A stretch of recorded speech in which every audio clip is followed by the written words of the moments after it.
pushoni një çast nga aktivitetet e shumta dhe dëgjoni një koment për jetën nga Dr. Harold Sala. Të dalësh nga lugina e dëshpërimit. Pse ligështohesh shpirti im? Pse rënkon brenda meje? Kish presë te Perëndia, sepse unë do ta kremtoj ende, sepse ai është shpëtimi im dhe Perëndia im. Psalmi kapitulli 43 vargu 5. Asnjë njeri nuk mund të bëhet i ditur pa njohurinë e Biblës. Dhe libri i psalmeve në këtë libër të madh përmban disa nga pasazhet dhe prozat më të bukura dhe më nxitse në të gjithë literaturën më madhështore të botës.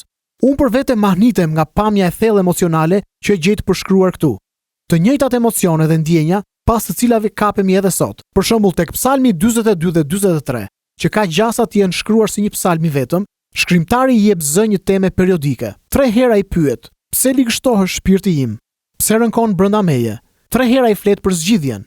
Kish presë te Perëndia, sepse unë do ta kremtoj ende, sepse ai është shpëtimi im dhe Perëndia im. A e gjeni veten këtu? A e gjeni ndonjëherë veten duke luftuar personalisht me periudha dekurajimi dhe dëshpërimi? Në të vërtetë e dini që gjërat nuk janë aq keq sa mendoni, por thjesht nuk mund të ngriheni mbi ato që po ndodhin. Nuk jeni vetëm miq. Shkrimtari i këtij psalmi u ndje njësoj 3000 vjet më parë, dhe përgjigjja për problemin e tij mund të jetë edhe përgjigjja juaj sot. Ai thotë: "Kish presë te Perëndia, jo te bursa, jo te bukuria dhe sharmi, dhe padyshim që jo te aftësitë tuaja për të ndrequr gjërat." Duke ndjekur 2 lugina të thella të vuajtjes njerëzore, Norman Cousins shkroi një libër me titullin Biologjia e shpresës. Ai shkruan: "Shpirti njerëzor nuk mund të diagnostikohet apo të shqyrtohet me imtësi. Atë që Cousins e përshkroi si shpirt njerëzor, shkrimtari i psalmeve po ashtu e quajti shpirt.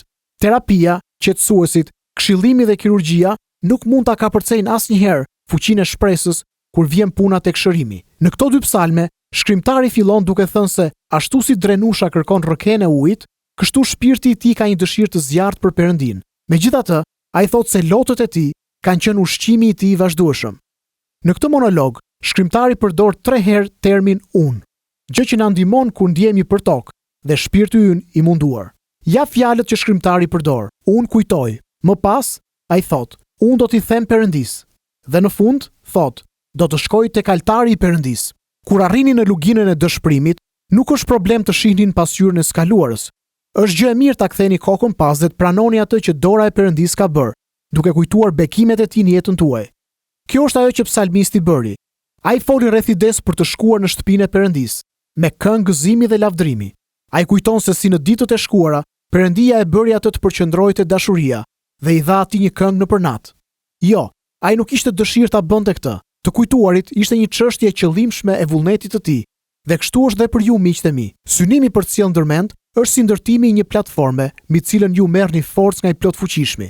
Hapi i dytë për të dalë nga ky mjerim është një pranim i sinqert para Perëndis për dëshpërimin e tij. Unë do t'i them Perëndis, kështjellës ime: pse më harrove? Pse ende mi veshur me rroba zije për shkak të shtypjes nga ana e armikut? Këto janë fjalë zemre. Kur i tregon Perëndis pikërisht se si ndjehesh, kjo është një terapi për shpirtin. Nuk është gabim të qash. Kjo është pjesë e thyerit të ashpërsisë asaj që jeta të ka bërë. Lotët mund të jenë një katalizator i fuqishëm për shërim.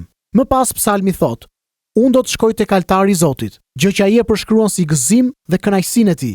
Kemi kohë për të ndarë dhe diçka të fundit. Kur psalmisti ishte i dëshpëruar, ai u kthye tek Perëndia, nuk ju kthye Perëndis. Ka një ndryshim të madh këtu. Ai ishte i bindur se Perëndia ishte një strehë dhe një forcë.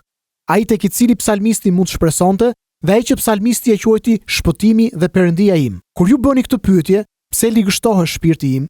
Pse rënkon brenda meje? Kujtoni zgjidhjen e psalmistit: ki shpresë te Perëndia, dhe më pas do të gjeni arsye për ta adhuruar atë që është shpëtimtari dhe Perëndia juaj.